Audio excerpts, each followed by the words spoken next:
नमः सिद्धेभ्यः। ॐ नमः सिद्धेभ्यः। ॐ नमः सिद्धेभ्यः। ज्ञानलक्ष्मी घनाश्लेष प्रभवानन्दनं निष्ठितार्थमजं नौमि परमात्मानमव्ययम्। आचार्य गुरुवर श्री विद्यासागर जी महाराज की, आचार्य श्री शुभचंद्र जी महाराज की, ज्ञानार्णव ग्रंथराज जो कि धर्म ध्यान का जिसमें प्रकरण चल रहा है, ध्यान करने की भिन्न भिन्न पद्धतियाँ बताई जा रही हैं। पिंडस्थ ध्यान के साथ साथ पदस्थ ध्यान का वर्णन भी प्रारंभ हुआ और उस पदस्थ ध्यान में अनेक मंत्रों का सहारा लेकर, अनेक पदों का सहारा लेकर ध्यान करने की विधि आपको बताई जा रही है। मंत्र जो बनते हैं वह अक्षरों से ही बनते हैं और कुछ विशिष्ट अक्षर कुछ विशेष रूप में जब उनकी संयोजना होती है तो वही एक मंत्र का रूप ले लेते हैं। उन अक्षरों की शक्तियाँ होती हैं और उस अक्षर की शक्ति को जब कोई महसूस करता है तो उसे अपने अंदर उस अक्षर की शक्ति से उत्पन्न होने वाली अनेक शक्तियाँ भी उत्पन्न होती हुई महसूस होती हैं। इसलिए अक्षर की शक्ति को यहाँ पर पदस्थ ध्यान का मुख्य आलंबन माना है। इस ध्यान को करते हुए आप लोग यह सोच सकते हैं कि अक्षरों का ध्यान हमें कब तक अपने से मिला सकता है, कब तक हमारे लिए वह परमात्मा का, शुद्ध आत्मा का ध्यान बनने का कारण बन सकता है। तो आप लोगों को यह जो मन में आता है उसको बहुत अच्छे ढंग से अपने अंदर समाधान के रूप में देखना चाहिए कि आचार्यों ने, अनुभवी ऋषियों मुनियों ने हमें जो ध्यान के तरीके बताए हैं, जो ध्यान की पद्धतियाँ बताई हैं, वह पद्धतियाँ अगर हम देखें तो एक तो पद्धति बताने का तरीका और उस पद्धति के अनुसार चलने का जब तरीका हमारे अंदर विश्वास के साथ आ जाता है तो फिर हमें अपने आप वह फल मिलने लग जाते हैं जिनकी हम आकांक्षा रखते हैं। एक तो वह व्यक्ति होता है जो विश्वास के साथ में बनाई हुई तकनीकी का उपयोग करता है। समझ आ रहा है? और जब तकनीकी का हम उपयोग करते हैं तो उस समय पर हम ये नहीं पूछते हैं कि ये आपने क्या सोच के बनाई, क्यों बनाई, इससे हमको क्या फ़ायदा होगा। आप उसका उपयोग करते हैं तो उसका फ़ायदा आपको अपने आप समझ में आने लग जाता है। तो जैसे तकनीकी का निर्माण होता है वैसे ही ये ध्यान की तकनीकी है। क्या है? हाँ, टेक्निक्स ऑफ मेडिटेशन। ये भी ध्यान की तकनीकी पद्धतियाँ हैं। अनेक तरह की पद्धतियाँ जैसे उपचार की होती हैं, अनेक तरह की पद्धतियाँ आपके रोगों को दूर करने के लिए जैसे दुनिया में चलती हैं, वैसे ही ध्यान की भी अलग अलग पद्धतियाँ आपको जानना चाहिए। कोई एक पद्धति तो नहीं है आपके लिए उपचार करने की। जब कोई भी पद्धति आपके लिए किसी भी तरीके से निरोग बना दे, आपको उससे ही प्रयोजन रहता है, लेकिन उपचार की पद्धतियाँ तो बहुत सारी हो सकती हैं और बहुत सारी उनकी संभावनाएं भी बनी रहती हैं। और आप देखते हो कि कितने तरह की उपचार की पद्धतियाँ हैं और हम सबको कहीं ना कहीं, कभी ना कभी उपयोग में लाते भी रहते हैं। होम्योपैथी की पद्धति अलग है, एलोपैथी की पद्धति अलग है, नेचुरोपैथी की पद्धति अलग है, एक्यूप्रेशर अलग है, एक्यूपंक्चर अलग है। इसके अलावा और भी बहुत सी ऐसी पद्धतियां हैं जो पैरामेडिकल पद्धतियों में आती हैं और जिनके माध्यम से भी अनेक तरह के उपचार किए जाते हैं। लॉ ऑफ एनर्जी को ध्यान में रखते हुए। समझ आ रहा है? इतनी पद्धतियों के अलावा भी बहुत सी और पद्धतियां हैं, जैसे कलर थेरेपी होती है, साउंड से भी हीलिंग होती है। समझ आ रहा है? इस तरह की अनेक अनेक पद्धतियां दुनिया में चलती हैं और अनेक तरह की पद्धतियों से लोग अपना उपचार भी करते हैं, और उसमें टच थेरेपी भी आती है, रेकी भी आती है, प्राणिक हीलिंग भी आती है, तरह तरह की उसमें पद्धतियां आ जाती हैं। समझ आ रहा है? अब ये सब चीज़ें क्या हैं? उपचार की ये अनेक पद्धतियां हैं, और इन पद्धतियों के माध्यम से हम अपने लिए इतना ही सोचते हैं कि हमारे लिए अगर कभी कोई रोग हो जाए तो हम ठीक हो जाएं। जो आपके सामने मिल गया, जिस पर आपका विश्वास बैठ गया, आप उसी तरीके से अपना उपयोग लगा करके उसका निदान करने की चेष्टा करते हैं, और उसी समय पर अगर आपको लाभ मिल गया तो आपके अंदर हमेशा के लिए विश्वास बन जाता है कि हाँ भाई, हमें इस थेरेपी से लाभ मिलता है, मिल गया था। समझ आ रहा है? ऐसे ही ये ध्यान की पद्धतियां जानना चाहिए। समझ आ रहा है? अब आप सोचो, कोई कहे कि भाई ध्यान तो एक ही तरीके का होता है, ध्यान तो एक प्रकार से ही होना चाहिए, और ध्यान का एक ही तरीका होना चाहिए, और ध्यान में तो सिर्फ ध्यान ही होना चाहिए, ये तरह तरह के ध्यान से क्या होगा? नहीं समझ आ रहा है? जब तरह तरह के रोग हैं तो तरह तरह के उपचार भी हैं। इसी तरीके से जब तरह तरह की आपकी मनोवृत्तियां हैं, तरह तरह की आपकी मानसिकताएं, तरह तरह के कर्म हैं, तरह तरह के कर्म के फल हैं, तरह तरह की भावनाएं हैं, तरह तरह के विचार हैं, तो तरह तरह के ध्यान भी होते हैं। समझ आ रहा है?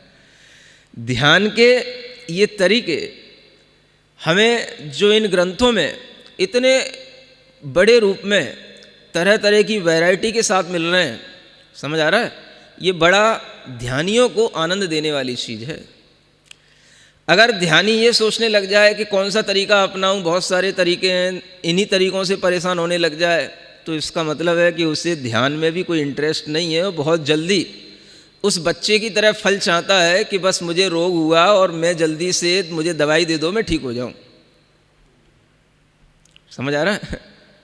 उपचार की पद्धतियों को भी आपके ऊपर तरह तरह से लागू किया जाता है, ट्राई किया जाता है। एलोपैथी को जो आप बहुत बड़ी उपचार की पद्धति समझते हो, इसका मुख्य नियम ही है ट्राई एंड ट्राई अगेन, बस।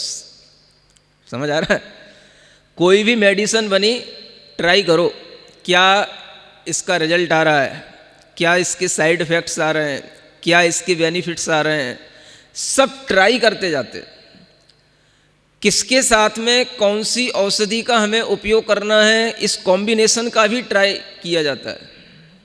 और पूरा का पूरा एलोपैथी जो है ये इसी ट्राई प्रोसेस पर चलता है, और आपके जीवन से कई बार खिलवाड़ भी हो जाता है, कई बार आपकी मृत्यु भी हो जाती है। साइड इफेक्टों में बहुत सारे लोग तरह तरह की और बीमारियों के शिकार भी हो जाते हैं, लेकिन फिर भी आपका विश्वास है कि नहीं, जल्दी ठीक होंगे तो इसी से होंगे। किससे होंगे? एलोपैथी से। समझ आ रहा है? जबकि वह पद्धति पूरी की पूरी इसी तरीके की सिर्फ जो है आपके सामने एक एग्जामाइन करती रहती है और कुछ नहीं करती पद्धति।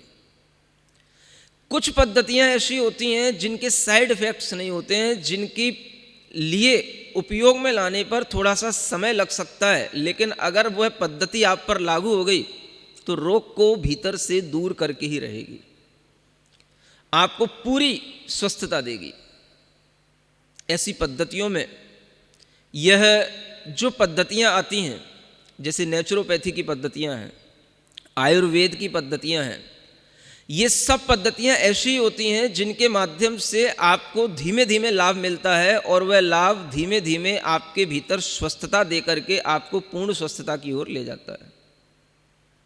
ये उपचार की पद्धतियों को जिस तरह से हम हमेशा स्वीकार करके रखते हैं, ऐसे ही आपको ध्यान की पद्धतियां भी सब स्वीकार करना है, और ध्यान की पद्धतियां भी अपने पास में तरह तरह की बना करके रखना है। पता नहीं कब हमारा मन कैसा हो, किस ध्यान में लग जाए, नहीं समझ आ रहा है। आज आपको जिस ध्यान को करते हुए अच्छा लग गया, आज तो अच्छा लग गया क्योंकि आज आपने कर लिया, लेकिन कल आपका मन आपके पास होगा, आपकी मनोवृत्तियां कल किस मूड में होंगी, कल किस रूप में आपका मन होगा, ये कहा नहीं जा सकता। और उसको उस समय पर क्या अच्छा लग जाए ये नहीं कहा जा सकता। हाँ, ऐसा नहीं हो सकता कि आपने जिस ध्यान की एक पद्धति को अपना लिया कि मुझे तो पिंडस्थी ध्यान करना है तो हमेशा आप पिंडस्थ ध्यान करने बैठ जाओ, मन किसी दिन कहेगा नहीं, क्या इसमें बार बार वही करने में कुछ मज़ा नहीं आ रहा, कुछ अच्छा नहीं लग रहा। समझ आ रहा है? हो सकता है आपको वर्ण मात्रिका का ध्यान करना अच्छा लग जाए, हो सकता है आपको यह मंत्र राज रम का अरहम का ध्यान करना अच्छा लग जाए, आगे आने वाले और भी मंत्र हैं, और भी रूपस्थ ध्यान है, रूपातीत ध्यान है, न जाने कौन सी टेक्निक आपको पसंद आ जाए और किस पद्धति से आपके लिए उस समय पर मन लग जाए। और जिस समय पर मन लग गया समझ लो कि हमारे लिए वही पद्धति काम की थी। किस समय पर? जिस समय पर हमारा मन लग गया, जिस समय पर हमारे मन ने जो ध्यान पकड़ लिया, समझ लो वही ध्यान हमारे लिए काम का था। लेकिन मन को पता तो होना चाहिए कितने प्रकार के ध्यान हैं, कितनी वैरायटी हैं, कौन कौन से ध्यान में मन पहले अभ्यस्त हो चुका है, और जब वह मन अभ्यस्त हो चुका होगा तभी उसको याद आएगा कि मैंने पहले ये ध्यान किया था, अब मैं आज भी उसी ध्यान को करूँगा क्योंकि उस समय पर मेरा मन बहुत अच्छा हो गया था, तो आज भी मैं उसी को चूज करता हूँ। समझ आ रहा है? ये आपका मन अपने आप इस तरह तरह की वैरायटी में से अपने आप ध्यान को भी चूज करने लग जाएगा, है ना? तब आप परेशान नहीं होंगे। परेशानी में भी आप ध्यान कर रहे होंगे। क्या सुन रहे हो? ध्यान कब किया जाता है? परेशानी में, कि जब बिल्कुल सुखी स्थिति में हो, जब बिल्कुल चीयरफुल मूड में हो तब ध्यान होता है, कि जब बिल्कुल हम सैडनेस के साथ में हो तब ध्यान होता है? बताओ। हैं? ध्यान से आपके अंदर का दुख बाहर जा सकता है, कि जब आप सुखी हो तब आपके अंदर ध्यान से सुख हो सकता है? क्या सोच के रखा है आपने? बताओ। हैं? दोनों हो सकते हैं। समझ आ रहा है? दोनों हो सकते हैं, है ना? अगर आपने सुख में बैठ कर के ध्यान से और सुख बढ़ाया है तो ये तो आपने एक सुख में ध्यान का अभ्यास करके ध्यान के प्रति इंटरेस्ट बनाया है। समझ आ रहा है? लेकिन अगर आपका वास्तव में ध्यान में इंटरेस्ट आ चुका होगा तो कोई भी प्रकार का दुख होगा, परेशानी होगी, किसी भी प्रकार की आपके दिमाग में कोई भी डिस्टरबेंस होगा, तो उस समय पर आपके लिए कोई ना कोई ध्यान हेल्पफुल हो जाए, वो ध्यान आपके लिए हेल्प कर दे, तो समझ लेना कि आपका जो ध्यान का अभ्यास है वो सही था और आपने उस ध्यान से अपने मन को फिर से अच्छा बना लिया। सुन रहे हो? तो ध्यान से सुनो, ध्यान से ध्यान को करो, ध्यान से ध्यान को देखो, और ध्यान से ध्यान में ध्यान से ही मिलो। क्या समझ आ रहा है? हाँ, ध्यान से ध्यान में ध्यान से ही मिलो। ध्यान से जब आप ये सब काम करेंगे तो आपके लिए अपने मन वचन काय सब कुछ समझ में आने लग जाएंगे, और आपको महसूस होने लगेगा कि हम किस पर ध्यान दे रहे हैं, हमें किस पर ध्यान देना चाहिए। समझ आ रहा है? अक्सर लोग ध्यान इसलिए नहीं कर पाते क्योंकि उन्हें यह पता नहीं होता कि हमें ध्यान किस पर देना चाहिए और हमारा ध्यान किस पर टिका हुआ है। सुन रहे हैं ना? अटेंशन के साथ सुनना है।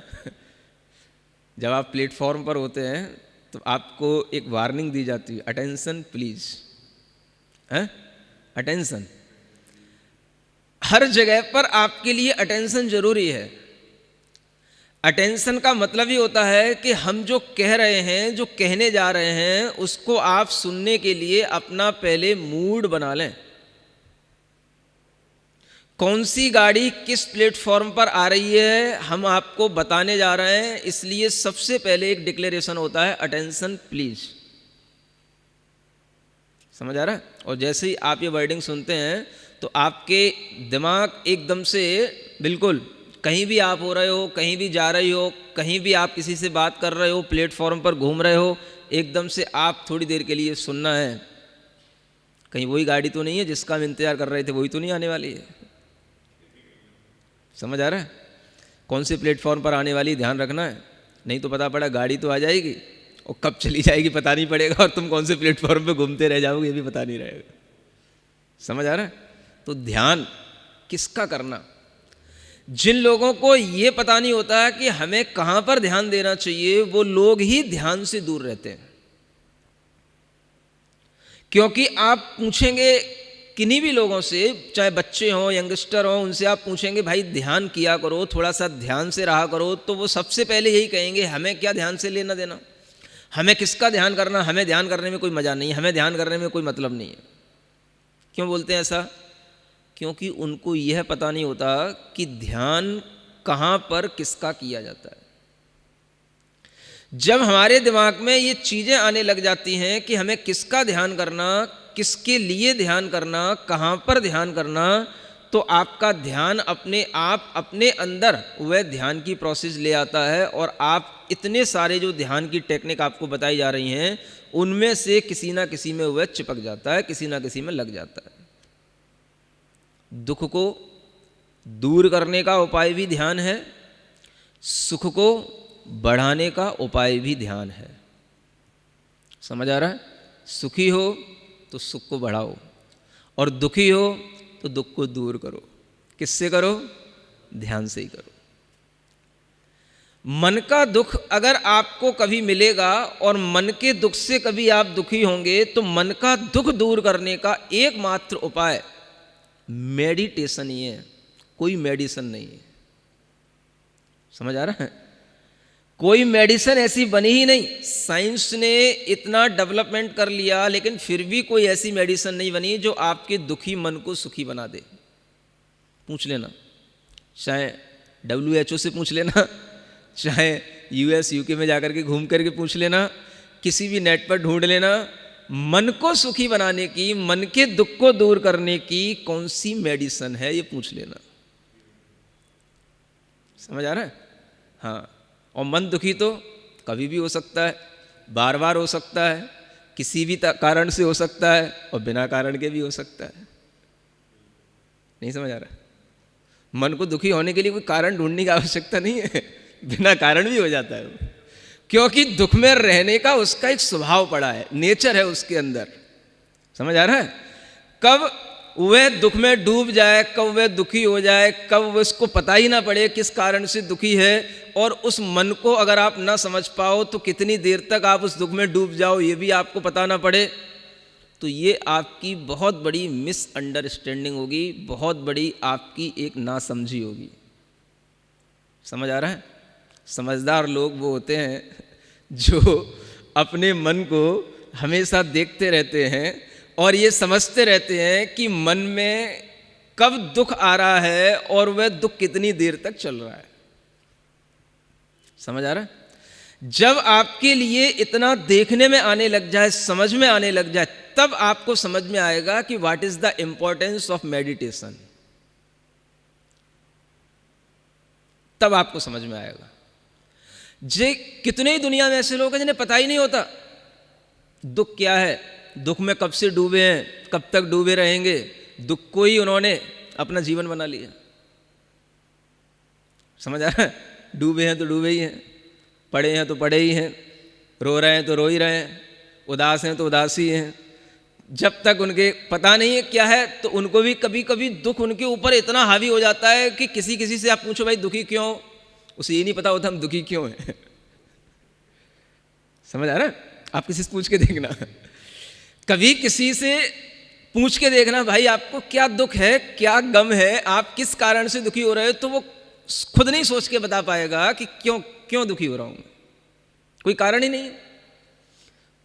तो ऐसा भी होता है कि जब दुख आपके ऊपर हावी होने लग जाता है तो आपको पता नहीं पड़ता कि आप किस कारण से दुखी हो रहे हो, और ये कर्म सिद्धांत से समझा जा सकता है।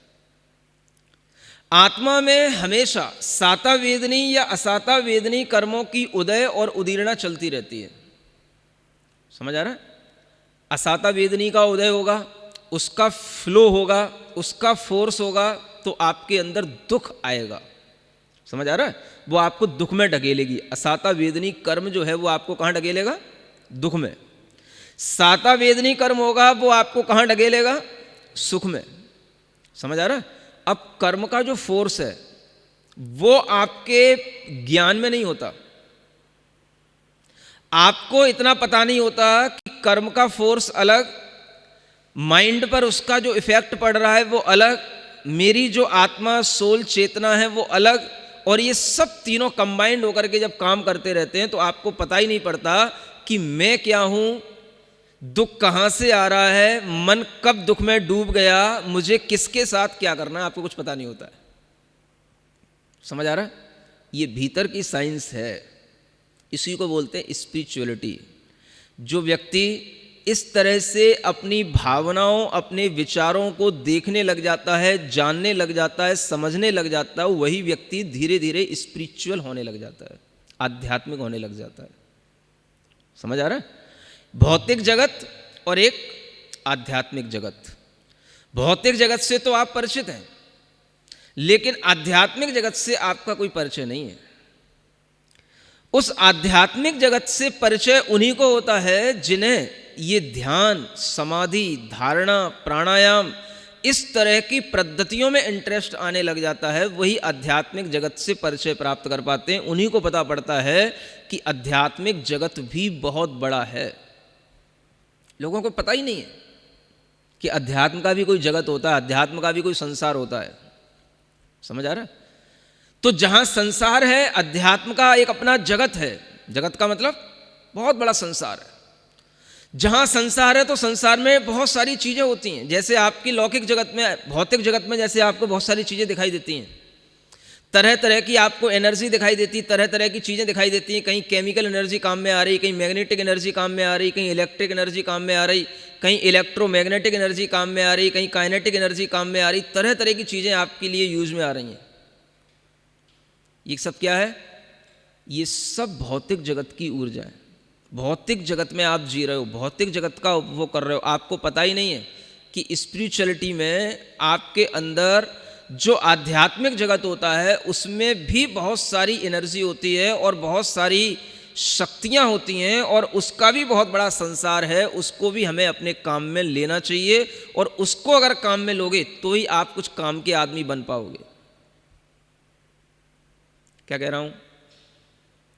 आध्यात्मिक जगत में अगर आप आने लगे, आध्यात्मिक ऊर्जा को आप महसूस करने लगे, और अध्यात्म से जुड़ करके अगर आपके अंदर आध्यात्मिक शक्तियां कुछ आने लगीं, तो ही आप कुछ इस दुनिया में किसी के काम के आदमी बन पाओगे। अन्यथा कोई काम के नहीं रहोगे तुम लोग। समझ आ रहा है? पैसा कमाने से आज तक कोई किसी के काम का नहीं रहा। समझ आ रहा है? घर वालों के भी काम के नहीं रहोगे, केवल अगर पैसा ही कमाओगे तो। केवल जो है आप बिजनेस, जॉब पर ध्यान दोगे तो आप किसी काम के नहीं रहोगे, किसी के लिए काम में नहीं आओगे। यहां तक हो जाएगी स्थिति आपकी, आप अपने घर वालों के भी काम के नहीं रहोगे। घर वाले भी आपको छोड़ देंगे, तुम अपने हाल पे जियो, मैं अपने हाल पे हूं। उन लोगों के लिए जो सिर्फ जॉब, सिर्फ पैसे पर ध्यान है जिनका। समझ आ रहा है? क्योंकि आपके अंदर जब तक कोई स्पिरिचुअल वैल्यू नहीं होगी तब तक आप किसी के लिए कुछ कर ही नहीं सकते हो। और ये सब चीजें आती हैं जब आप आध्यात्मिक जगत के बारे में कोई जानकारी रखते हो, तभी आपके लिए सब चीजें संभव है। इसलिए आज के बच्चों को ये आध्यात्मिक जगत की जानकारियां देना चाहिए, उन्हें सिखाना चाहिए, उन्हें इस तरीके की ज्ञान की पद्धतियों से परिचय कराना चाहिए, ताकि वह अपने लिए भी बहुत कुछ काम का कर सकें और दूसरे के भी कुछ काम में आने के लायक बन सकें। अन्यथा वह केवल अपना जीवन खा पी करके चलाएंगे, वो किसी के काम में नहीं आएंगे, अपना एंजॉय करेंगे। उन्हें लगेगा बस हमारे लिए इतना ही सफिशिएंट है, इसके अलावा हमारे पास में और कोई लाइन है ही नहीं, इससे ज़्यादा जीने का कोई अच्छा तरीका होता ही नहीं। उन्हें पता ही नहीं होता। समझ आ रहा? इसलिए ये जो ध्यान की पद्धतियाँ हैं, ये आध्यात्मिक संसार का एक आनंद है, इसको ऐसे मान के चलना। हाँ? आध्यात्मिक जगत बहुत बड़ा है, और उस जब जगत बहुत बड़ा है तो उसमें चीज़ें भी बहुत बड़ी होंगी, तरह तरह की उसमें चीज़ें हैं, तरह तरह की उसमें वैरायटी है, तरह तरह के उसमें सिस्टम है, तरह तरह की उसमें एनर्जी है, तरह तरह की फीलिंग्स हैं, तरह तरह के आपके एक्सपीरियंस होंगे, क्योंकि आध्यात्मिक जगत बहुत बड़ा जगत है। समझ आ रहा है? इसलिए ये ध्यान जो आप लोगों को सिखाए जा रहे हैं, पढ़ाए जा रहे हैं, बताए जा रहे हैं, इन्हें ये समझो कि ये हमको आध्यात्मिक जगत की यात्रा पर उतारने के लिए अलग अलग तरीके की टेक्निक बताई जा रही है।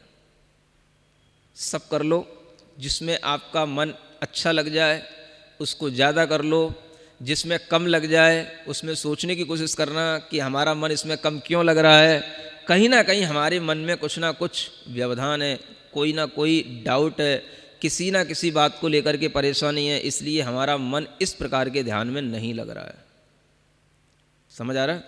तो ध्यान की पद्धति कुछ भी बताई जाए, आपको वह करना है, और उसी के माध्यम से आपके अंदर कुछ हो सकेगा। जब आप जैसा बताया गया है वैसा करेंगे तो आपको ये पता होना चाहिए कि आध्यात्मिक जगत भी अपने आप में बहुत बड़ा जगत है, बहुत बड़ा संसार है, और आध्यात्मिक जगत में आपको प्रवेश कराने के लिए बहुत आयाम कराने की जरूरत है।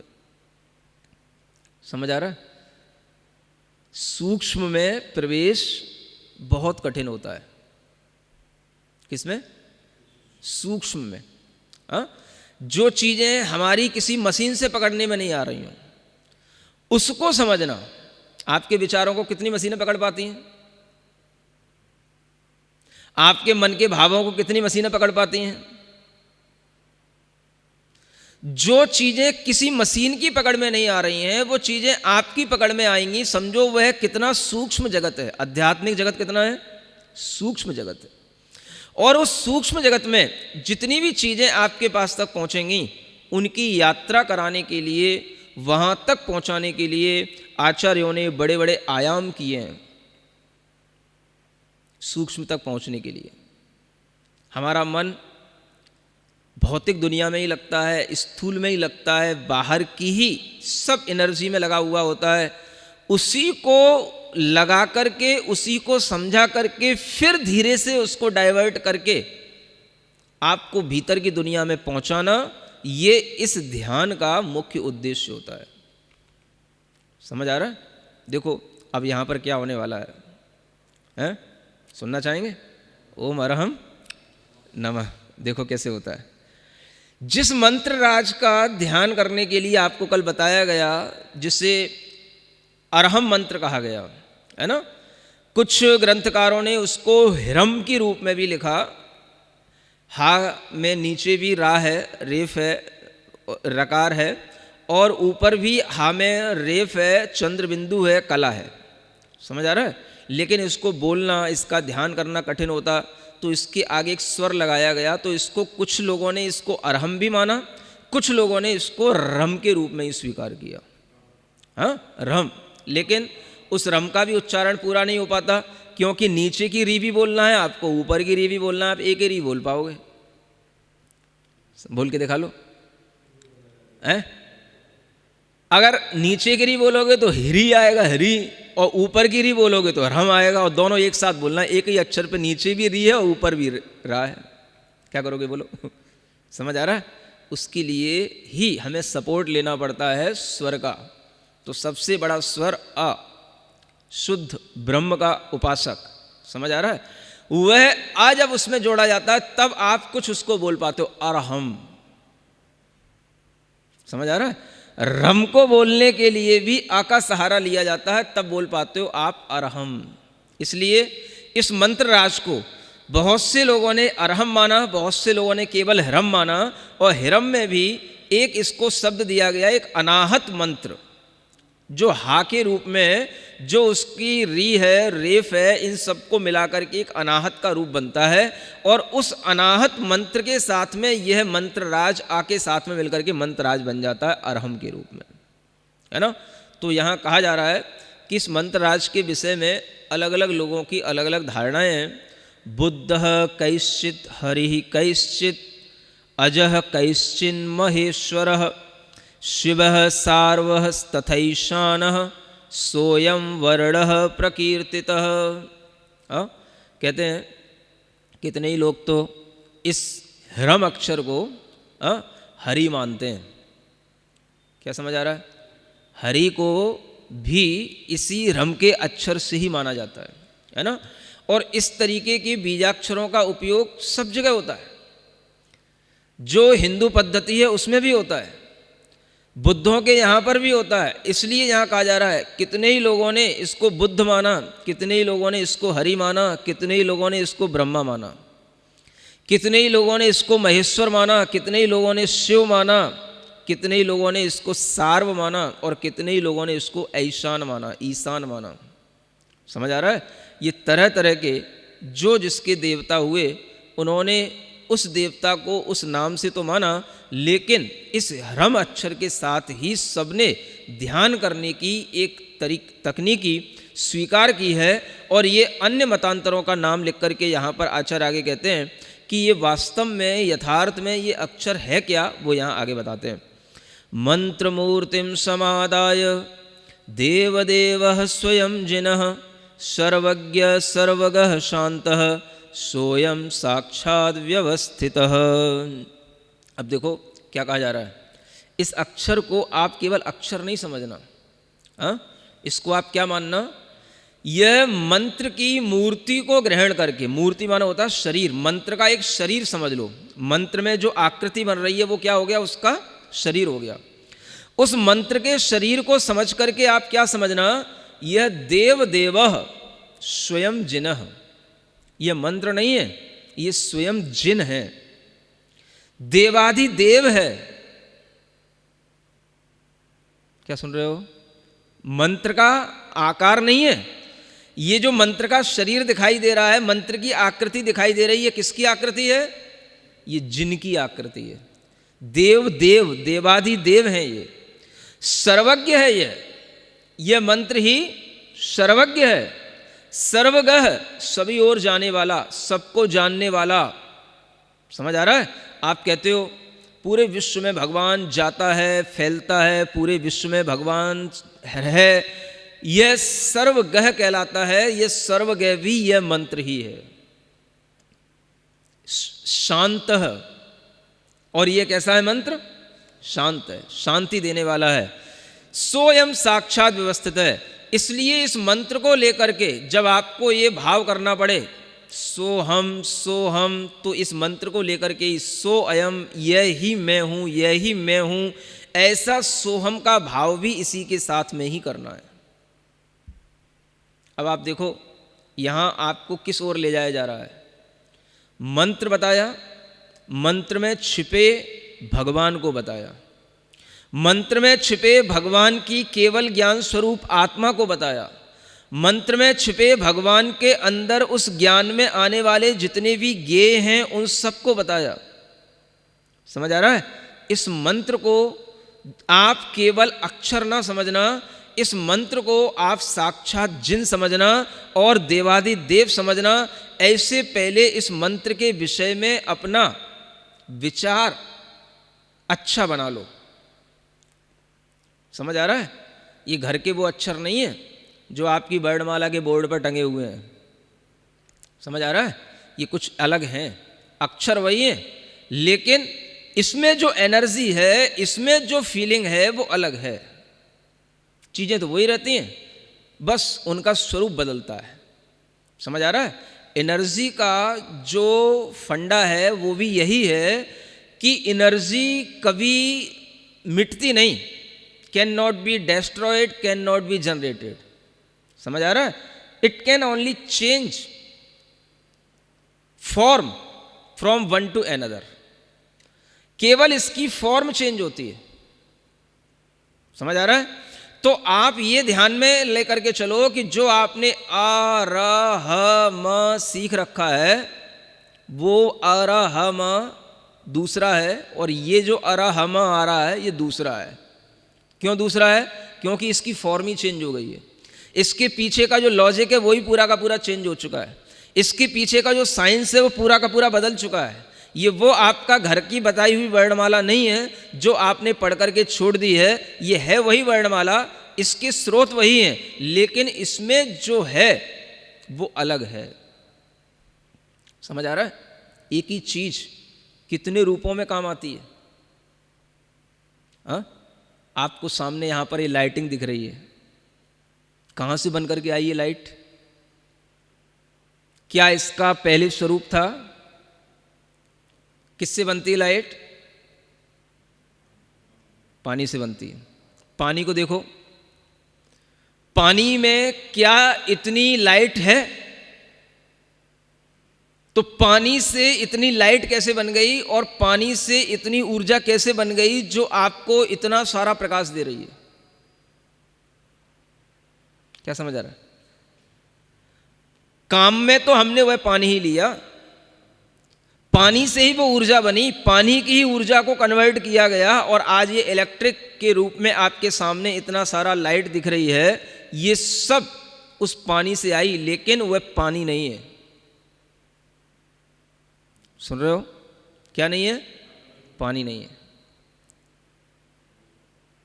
हर चीज का उपयोग अगर आप अलग अलग ढंग से करेंगे और अलग अलग ऊर्जा के उसके रूपांतरण के रूप में देख करके करेंगे तो ही आप उस चीज के महत्व को समझ सकेंगे। नहीं तो क्या होगा मालूम है? जैसे आजकल ये सैनिटाइजर करने के लिए क्या बोलते हैं कि 60% से 70% उसमें एल्कोहल होना चाहिए। और एल्कोहल का मतलब क्या होता है? इथाइल एल्कोहल होता है, जो एक तरीके की स्पिरिट ही होती है। समझ आ रहा है? अब देखो, एक स्पिरिट वो है, एक एल्कोहल वो है जो बन रहा है। किससे बन रहा है? फलों से बन रहा है, फलों के रस से बन रहा है। समझ आ रहा है? एक फल है जिससे ये एल्कोहल बन रहा है, चाहे वो महुआ का फल हो, चाहे अंगूर का फल हो, कोई भी फल हो। समझ आ रहा है? एक वो फल है और एक फल से ये बनने वाला ये एल्कोहल है। फिर इस एल्कोहल का यूज देखो आप, क्या यूज हो रहा है। अब आपके लिए कहीं पर कहीं घरों में कहीं वायरस हो, जर्म्स हो, उनको दूर करने के लिए आपको इससे सैनिटाइजिंग करना। समझ आ रहा है? इसके लिए यूज हो रहा है। आपको हमेशा जो है हाथ पैर धोने पहुंचने के लिए इसका यूज करना, इसके लिए यूज हो रहा है। ठीक है ना? और कुछ लोग इसका क्या यूज कर रहे हैं? इसी एल्कोहल का। जब उन्हें एल्कोहल नहीं मिलेगा तो सैनिटाइजर ही पी जाएंगे, ऐसा लगता है? हाँ, जब आदमी फेविकॉल खा सकता है समझ आ रहा है, और न जाने क्या क्या स्याही पी सकता है, तो ये सैनिटाइजर पीने में क्या जा रहा है? उसको ही पता पड़ेगा इसमें 60% तो एल्कोहल है ही है। वाले एल्कोहल को अगर नहीं मिल रहा है, उसकी दुकानें बंद हैं या कहीं से अपने को नहीं मिल रहा है, तो कहो वो यही चढ़ा जाए। हाँ, 60 तो है ही। समझ आ रहा है? तो यह आदमी को जब तक ये ज्ञान नहीं होगा कि हमें किस वस्तु का उपयोग किस रूप में करना, समझ आ रहा है, तब तक वो सबको एक जैसा मानता है।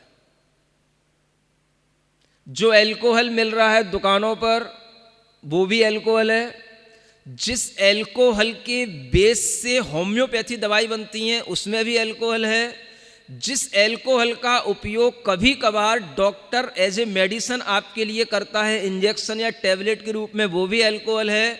जो सैनिटाइजिंग के रूप में काम आ रहा है वो भी एल्कोहल है। और जो आप वाइन के रूप में यूज कर रहे हो वो भी एल्कोहल है। समझ में आ रहा है? अब ये आपके दिमाग के ऊपर है कि आपको सब में कुछ डिफरेंस लग रहा है कि नहीं लग रहा है। जो पढ़े लिखे ना समझ होते हैं, पढ़े लिखे, क्या बोल रहा हूँ, दोहरा कह रहा हूँ कभी कभी कुछ हमारे साथ में, पढ़े लिखे, अब गंवार कहना ठीक नहीं, पढ़े लिखे ना समझ। समझ आ रहा है? पढ़े लिखे तो हैं, लेकिन समझदारी एक अलग चीज होती है। समझदारी डिफरेंस क्रिएट करती है।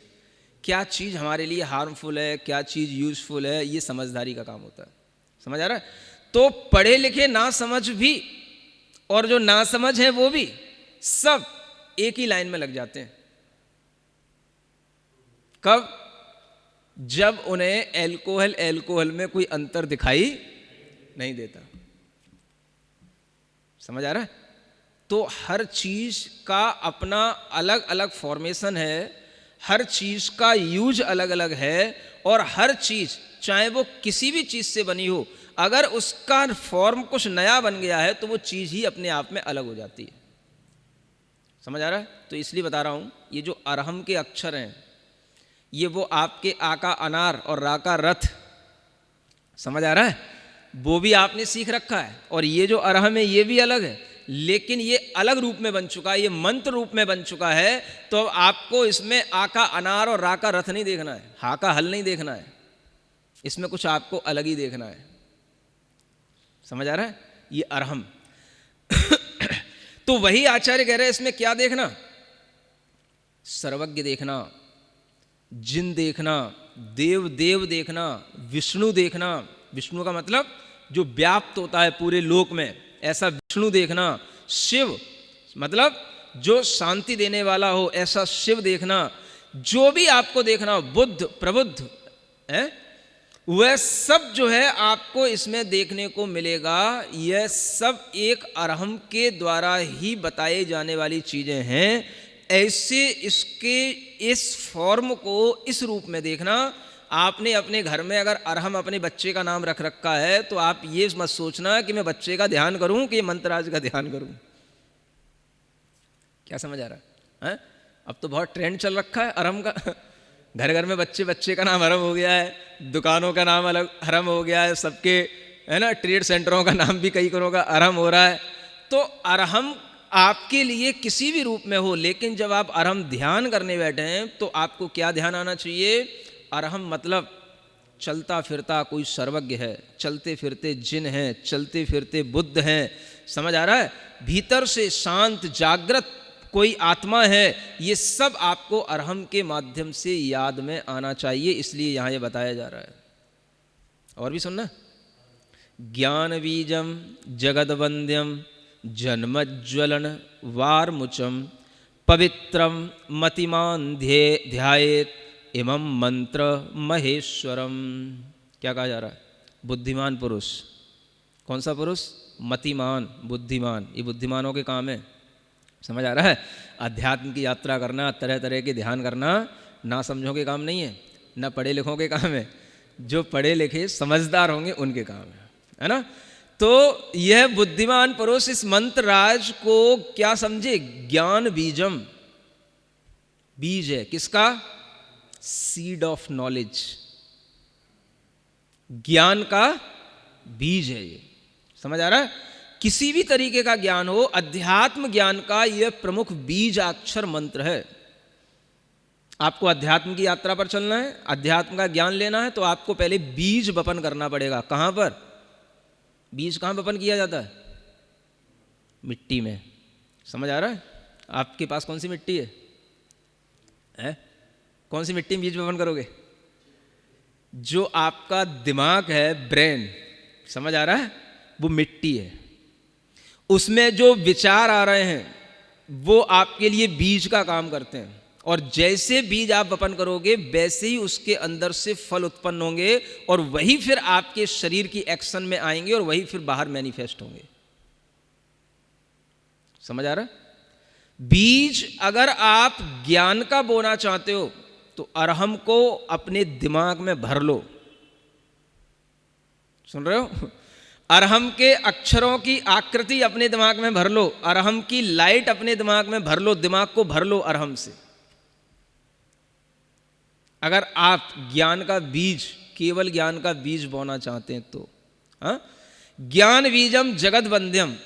जब आप इस तरह से ज्ञान के रास्ते पर चलने लग जाओगे, जगत से वंदनीय हो जाओगे। दुनिया आपकी वंदना करेगी, पूजा करेगी। समझ आ रहा है? पैसा कितना ही कमा लो, कोई तुम्हें सुनने वाला नहीं, कोई तुम्हारी पूजा करने वाला नहीं है। समझ आ रहा है? उल्टा जिस दिन कोई टैक्स वाले, सेल टैक्स कमिश्नर, कोई ऑफिसर कोई तुम्हारे चक्कर में आ गए, उस दिन तुमको उनकी उल्टी पूजा करनी पड़ेगी। समझ आ रहा है? जगत वंद्यम, अध्यात्म की यात्रा पर उतरो, जगत से आपकी वंदना होगी, आप जगत में मान्य होंगे। और जन्म ज्वलन वार मुचम, जो संसार की आग आपके अंदर लगी हुई है उसको बुझाने के लिए मेघ का काम, वर्षा का काम, ठंडक का काम करने वाला यह ध्यान मंत्र है। क्या समझ आ रहा है? आग लगी भीतर, जिसके कारण से तृष्णा की आग, जिससे हमारा किसी भी जन्म में वह आग नहीं बुझने के कारण से ही बार बार जन्म और मरण होता है, तो वह जन्म की जो आग है यह भी इससे बुझती है। माने शांति जो है इसी प्रकार के ध्यान से मिलती है। पवित्रम, और कैसा है यह बीज मंत्र? पवित्र है, आपकी आत्मा को पवित्र बनाएगा, प्योर बनाएगा। Arham means purity. सुन रहे हो? पहले भी बता चुका हूं मैं सब चीजें। अरहम मीन्स प्योरिटी, पवित्रता, ये सब आपके लिए है। ऐसा मंत्र ही ये महेश्वर है, माने महान ऐश्वर्य को धारण करने वाला। अगर कोई महेश्वर का तुम्हें ध्यान करना है तो तुम भगवान के नाम पर जो बटने वाले लोग हैं उनको छोड़ करके, उस मानसिकता को छोड़ करके आप केवल एक अरहम का ध्यान करो, आपके लिए इसी में सब कुछ मिलेगा। फिर कहते हैं शक्रद उच्चारितम येन हृदयेन स्थिरीकृतम तत्वम तेनापवर्गाय पाथेयम प्रगुढ़ीकृतम। क्या कह रहे हैं? इस मंत्र राज का जिस पुरुष ने अगर एक बार भी उच्चारण किया, सक्रद उच्चारितम, सुन रहे हो? एक बार भी अगर इसका उच्चारण किया, इसका जिसने एक बार भी स्थिर करके अपने हृदय में ध्यान किया, इसको जिसने तत्व मान करके अपवर्ग के लिए चेष्टा की, माने मोक्ष के लिए चेष्टा की, उसने समझ लो अपने लिए मोक्ष जाने के लिए, मुक्त होने के लिए अपने पास में बहुत बड़ा पाथे अर्जित कर लिया है। पाथे क्या होता है? नाश्ता, रास्ते का आधार, संबल। जिस रास्ते पर आप चल रहे हो उस रास्ते पर जब थक जाओगे तो आपको खाने खिलाने के लिए कौन मिलेगा? क्या सुन रहे हो? नहीं तो श्रमिकों की तरह भटकते रह जाओगे। अपना रास्ते पर अपना नाश्ता खुद लेकर के चलो। समझदार आदमी किसी भी रास्ते पर चलता है तो नाश्ता पहले लेकर के चलता है। क्या समझ आ रहा है? रास्ता तब तय होता है जब नाश्ता अपने साथ में होता है। पाथे इसको बोलते हैं। पथ भी दो, पाथे भी दो। पथ जो आपको मिल रहा है उसके लिए ये पाथे है, और ये नाश्ता डबल होता जाएगा, मल्टीपल होता चला जाएगा। प्रगुढ़ीकृतम, जितना जितना आप इसका ध्यान करोगे, जितना आप इसमें डूबोगे, ये नाश्ता आपके लिए और आपके भोजन की क्षमता को और आपके व्यवस्था को अपने आप आगे बढ़ा करके आपके सामने रखता चला जाएगा। सुन रहे हो? तब जाकर के ध्यान लगेगा आपका, जब इतनी विशेषताएं आपको बतानी पड़ेंगी। यदैवेदम यदैवेवं महातत्वं मुनिर्धत्ते हृदि स्थितं तदैव जन्म संतान प्ररोह प्रविशीर्यते। फिर आचार्य कहते हैं ये महातत्व है। देखो अब सब तत्व भूल जाओ तुम, समझ आ रहा है? शरीर के तत्व, जल अग्नि वगैरह जो थे वो सब भूल जाओ, आत्मा के तत्व हैं, आश्रव बंध निद्रा, ये सब भूल जाओ, इसी महातत्व को ध्यान में रखो। यही महातत्व है और मुनि महाराज भी इसी महातत्व को अपने हृदय में स्थित करते हैं। तभी वह जन्म जन्म की जो परंपरा है ना, उसके जो बीज हैं, अंकुर हैं, उन सबको वह नष्ट कर पाते हैं। माने जन्म जन्मांतर के संस्कारों की परंपरा को नष्ट करने के लिए यह मंत्र राज का ध्यान आपके लिए आवश्यक है ना? आपको भी वही करना पड़ेगा जो मुनि महाराज करते हैं। क्या सुन रहे हो? ये मत सोच लेना कि एक तो केवल मुनि महाराज के लिए, हमारे लिए कुछ नहीं है, कुछ नहीं, ऐसा नहीं समझना।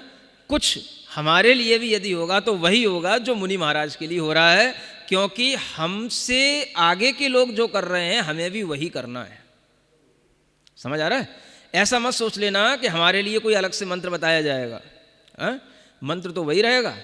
आप उसको कितना ग्रहण कर पाएंगे वो आपकी क्षमता पर है, आप कितना ध्यान कर पाएंगे वो आपके मन के ऊपर है, लेकिन मंत्र तो वही है। समझ आ रहा है? दवाई तो वही है।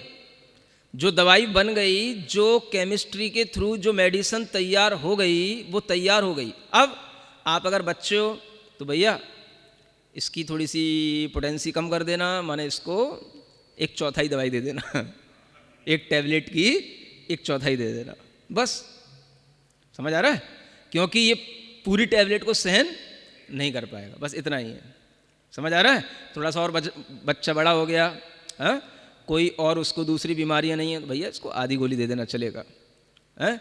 अब आधी खा खा करके हैबिचुअल हो गया, भैया इसको पूरी डोज दे दो। समझ आ रहा है? दवाई वही होती है, उसके पार्ट किए जाते हैं, जितना आपके अंदर की कैपेसिटी होती है उसी के अनुसार आपको वह दवाई लग पाती है। ऐसे ही ध्यान तो अरहम का मुनि महाराज भी करेंगे, श्रावक भी करेंगे, गृहस्थ भी करेंगे, सम्यक दृष्टि भी करेंगे, इवन मिथ्या दृष्टि भी करेंगे। क्या सुन रहे हो? मिथ्या दृष्टि भी करेंगे। लेकिन सब कोई अपनी अपनी योग्यता के अनुसार करता हुआ आगे बढ़ेगा और आगे आगे की योग्यताओं को प्राप्त करेगा। इसलिए यहाँ कहा जा रहा है कि यह ध्यान मुनि महाराज हमेशा अपने हृदय में इस अरहम को, तत्व को धारण करके करते हैं। कैसे करते हैं? अब देखो, अभी तक तो केवल आपको इसके लिए विशेषताएं बताई जा रही हैं, जिससे आपका क्या हो जाए, हाँ, भूख बन जाए, इंटरेस्ट बन जाए। समझ आ रहा है? अब आपको कुछ इसकी इंपॉर्टेंस समझ में आ रही है? ऐसा लग रहा है कि हाँ करना चाहिए, हैं? आपने बहुत देर से बता रहे हो इसके मेथड में ये है, ये है, ये है, लेकिन किया कैसे जाता है? अभी तो केवल दवाई में आपको केवल इतना बताया जा रहा है इस दवाई के ये फायदे हैं। समझ आ रहा है? या इस दवाई में ये इस रूप में जान करके ये चीज़ें मिली हुई, आपको ऐसे करना है, हाँ। लेकिन करने का तरीका अब आगे शुरू हो रहा है। आज केवल नॉलेज ले लो, है ना? करने का मेथड जो है फिर अपन बाद में देखेंगे, पहले मेथड समझते हैं थ्योरेटिकली क्या है। करना कैसे होगा?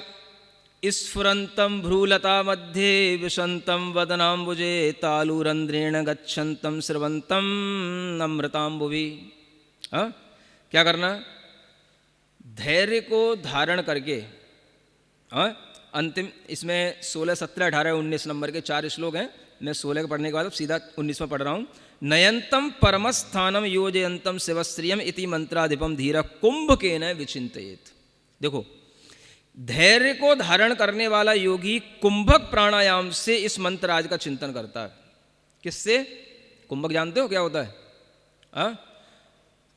घड़ा नहीं, श्वास को अपने अंदर भर करके, उस श्वास को जब तक आप रोके रहोगे तब तक कहलाएगा कुंभक।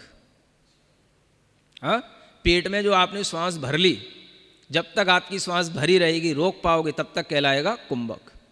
तो इसका चिंतन कुंभक के साथ करना है। क्यों करना है? क्योंकि कुंभक से आपका धैर्य पता पड़ता है। आपको अगर अपना धैर्य भी बढ़ाना है तो कुंभक अलग से किया करो। मैंने प्राणायाम के चैप्टर में सब चीज़ें बता रखी हैं। समझ आ रहा है? धीर होगा वही कुंभक कर पाएगा, क्योंकि आपको एकदम से लगेगा कि बस श्वास तो भर ली लेकिन एकदम से छोड़ दूं, तो श्वास को रोकने में जो आपकी शक्ति लगेगी वो आपका धैर्य के कारण से ही आप उसको रोक पाओगे, वो आपकी धीरता होगी, है ना।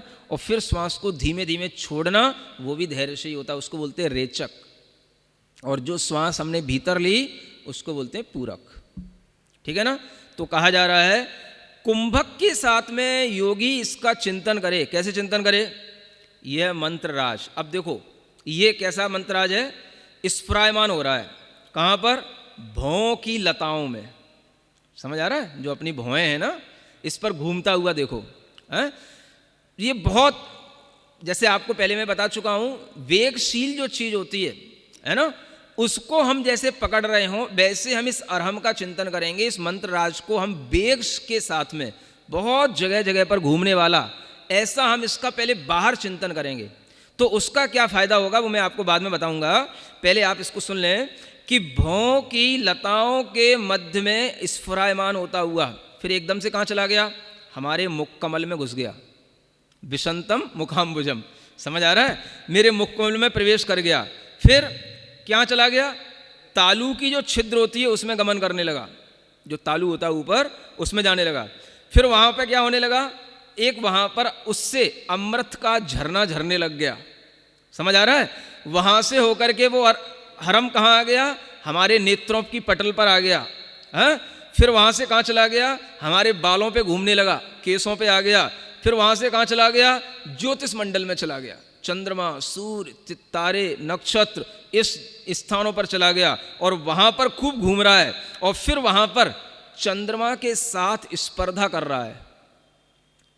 क्यों कर रहा है, क्योंकि चंद्रमा की लाइट से ज्यादा इसकी लाइट है, समझ आ रहा है, दिखा दो चंद्रमा की लाइट भी जो है इसके सामने कम पड़ जाएगी। चंद्रमा भी सोचने लग जाएगा कि मेरे से ज्यादा शीतल चंद्रमा है, सफेद कौन आ गया। तो ये चंद्रमा के साथ वहां पर स्पर्धा करेगा। फिर जो है दिशाओं में संचार करेगा। फिर कहाँ, पूरा पश्चिम, उत्तर, दक्षिण, नैऋत्य, ईशान, सब दिशाओं में घूमेगा। फिर घूमता घूमता आकाश में उछालें लेगा। क्या सुन रहे हो, ऐसे इसका ध्यान करना है, नाचना है आपको। हाँ, नृत्य बढ़िया वाला ये। हाँ, जो लोग कहते हैं ना ध्यान में नृत्य होता है, ऐसे नृत्य होता है, प्रकृति नाचती है आपके साथ में, समझ आ रहा है।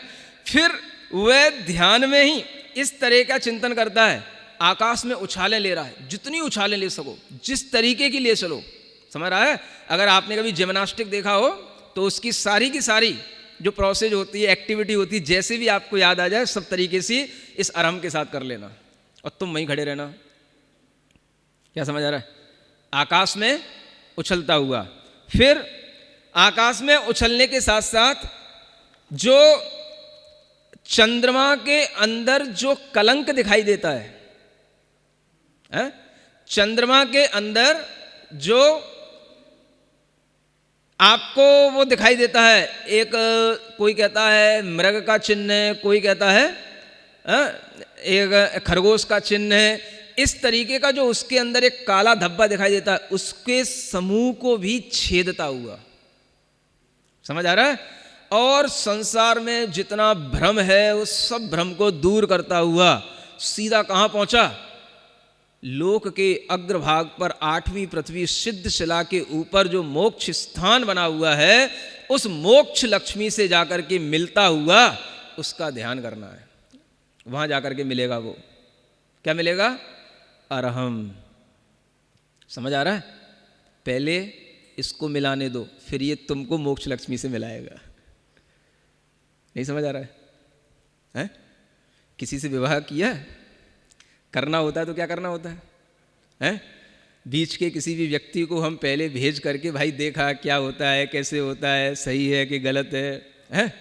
पहले मिलाने दो, फिर उससे मिलने के बाद में जब हम उससे पूछ लेते हैं कि कैसा होता है, क्या होता है, तब हमें पता पड़ता है हाँ भैया रिश्ता कर लेना चाहिए।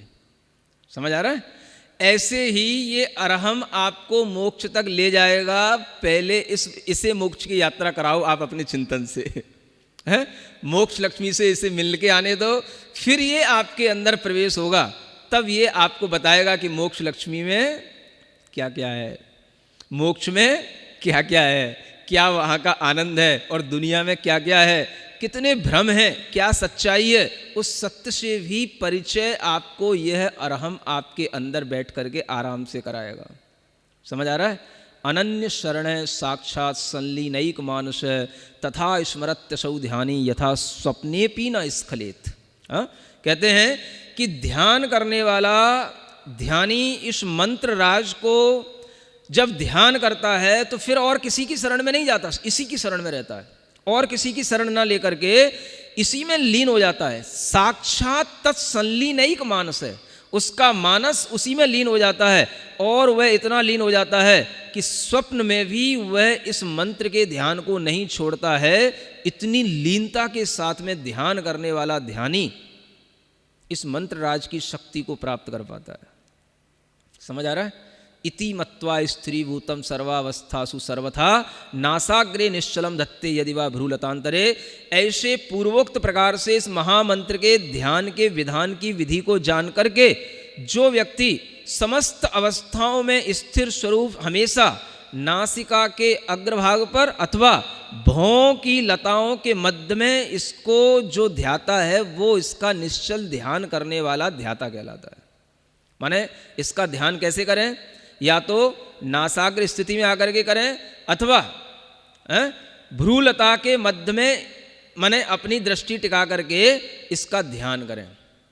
ये ध्यान की ये पद्धति बताई जा रही है और इस पद्धति के फल से आपको और क्या क्या फल मिलेंगे इसका भी थोड़ा वर्णन और बाकी है, वो आपको बताया जाएगा। फिर आपको ध्यान भी कराने के लिए है ना प्रेरित किया जाएगा।